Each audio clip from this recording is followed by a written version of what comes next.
Forest or Brentwood and Ongar. But can I say to her, when the boundaries changed in Scotland in 2005, that in my constituency, the proposal was to take out 2 large wards from the town of Dumfries itself. And people were so angry, they mounted their own campaign, which they took to a public inquiry, and they actually won the case that they should not be separated. So I think it's wrong for her to say that it's only political parties. I think the strength of communities and the voice of communities should be heard. And I do not think this bill will give those communities the voice that they deserve in a democratic society.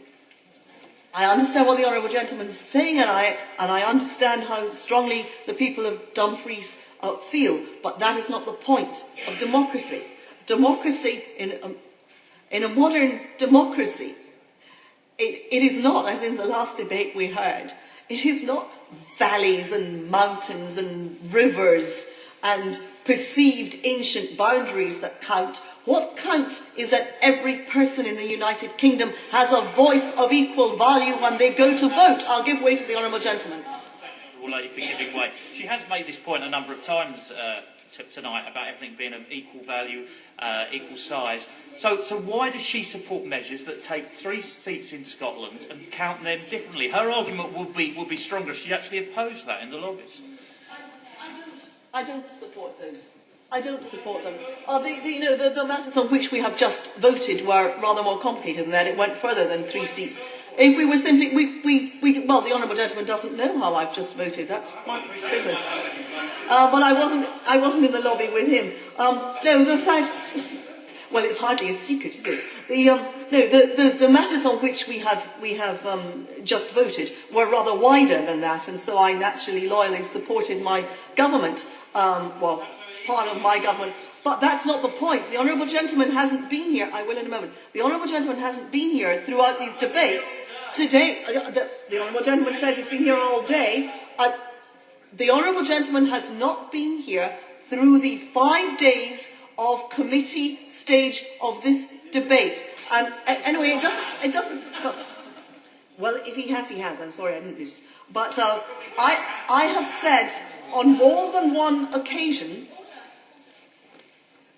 I know people hold very strong views on this, but Ms. Tumley, it would help if you did it by intervention rather than shouting across the chamber.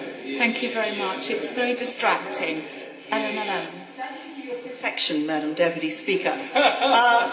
Regardless of where the honourable gentleman has been, he can have that argument with the government, but he can't have it with me, because I have said on more than one occasion, and I'll say it again, but it doesn't really matter because nobody listens to what I say, I would not have had exceptions to this bill. Oh, the Minister says from a sedentary position that he does, and I'm much gratified by that.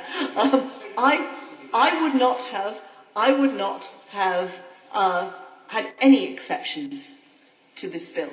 I think the exceptions are wrong. And since the honourable gentleman pushes me on the fact, I think the exceptions are wrong.